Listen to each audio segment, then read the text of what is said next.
क्या आप जानते हैं कि एक YouTube वीडियो देखकर लाखों लोगों ने एक शेयर में पैसे लगा दिए और कुछ ही दिनों में उन पैसों का नामो निशान मिट गया।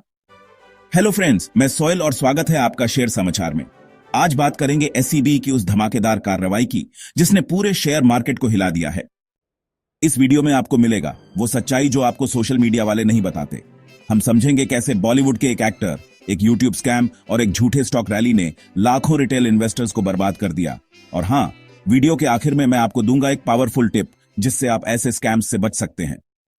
2023 से 2024 के बीच एक कंपनी थी, साधना ब्रॉडकास्ट, जो अब क्रिस्टल बिजनेस सिस्टम के नाम से जानी जाती है।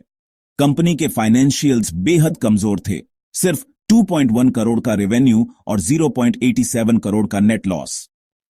लेकिन फिर भी इस कंपनी का शेयर प्राइस 4 से बढ़कर 29.90 तक पहुंच गया, मतलब करीब 620% का उछाल। कैसे? सेबी की रिपोर्ट बताती है कि एक well planned pump and dump scheme चलाई गई। पहले अरशाद वारसी, उनकी वाइफ मरिया गोरेटी और 57 और लोगों ने YouTube चैनलों जैसे मनीवाइज, द एडवाइजर और प्रॉफिट यात्रा पर फर्जी वीडियो डलवाए। इन वीडियो में साधना ब्रॉडकास्ट को एक मल्टी बैगर बताया गया कि कंपनी टेस्ला के लिए EV बैटरी बनाएगी, जो पूरी तरह झूठ था। इस हाइप के चलते लाखों रिटेल इन्वेस्टर्स ने पैसे लगाए और जब प्राइस चोटी पर पहुंचा तो मास्टरमाइंड्स ने अपने शेयर्स बेच दिए।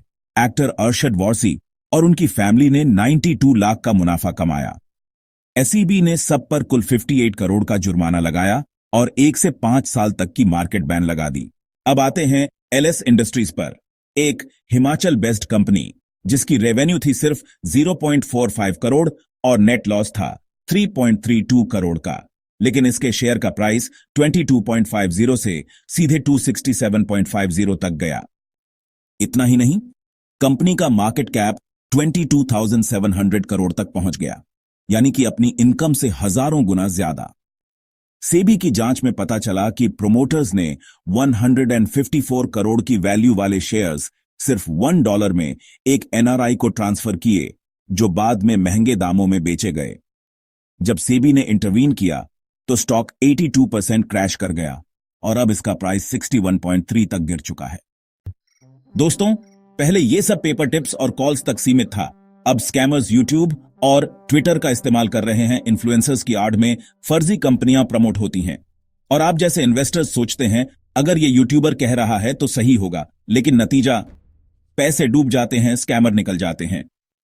सेबी के मुताबिक 2025 के फर्स्ट क्वार्टर में रिटेल इन्वेस्टर्स ने करीब 58% तक का मार्केट वॉल्यूम कंट्रीब्यूट किया। लेकिन इस तरह के स्कैम्स के बाद ट्रेडिंग वॉल्यूम में 18% की गिरावट आई है। लोग डर गए हैं और डरना भी चाहिए। वीडियो का सबसे जरूरी हिस्सा, कैसे पहचाने स्कैम को। कोई भी शेयर अगर अचानक 100% से ज्यादा चढ़ रहा हो, बिना कोई न्यूज या रिजल्ट, सतर्क हो जाइए। अगर YouTube चैनल या ट्विटर हैंडल बिना सेबी रजिस्ट्रेशन के शेयर टिप्स दे रहा है, रिपोर्ट करिए। हमेशा NSE, BSE और मनी कंट्रोल जैसे प्लेटफॉर्म पर कंपनी का बैलेंस शीट और प्रमोटर एक्टिविटी चेक करें। अगर प्रमोटर स्टेक बेच रहे हैं, समझ लीजिए कुछ गड़बड़ है। और सबसे जरूरी, कभी भी सारे पैसे एक ही जगह मत लगाइए। सेबी अब और भी स्ट्रिक्ट हो चुका है। मई 2025 से डेरिवेटिव ट्रेडिंग में नए रिस्क मैनेजमेंट रूल्स लागू हो चुके हैं। अब सिर्फ वही स्टॉक्स डेरिवेटिव सेगमेंट में रहेंगे जिनकी लिक्विडिटी और ट्रांजैक्शन हाई है। साथ ही इन्फ्लुएंसर्स के लिए भी जल्द एक नया फ्रेमवर्क आएगा जिससे हर प्रमोशन की रिपोर्टिंग अनिवार्य होगी। और जैसा वादा किया था, एक बोनस टिप, शेयर मार्केट में लॉस से बचने का सबसे आसान तरीका है इमोशंस को रोकना और रिसर्च को बढ़ाना। किसी भी इन्वेस्टमेंट से पहले सोचिए, क्या आप उस कंपनी का बिजनेस समझते हैं?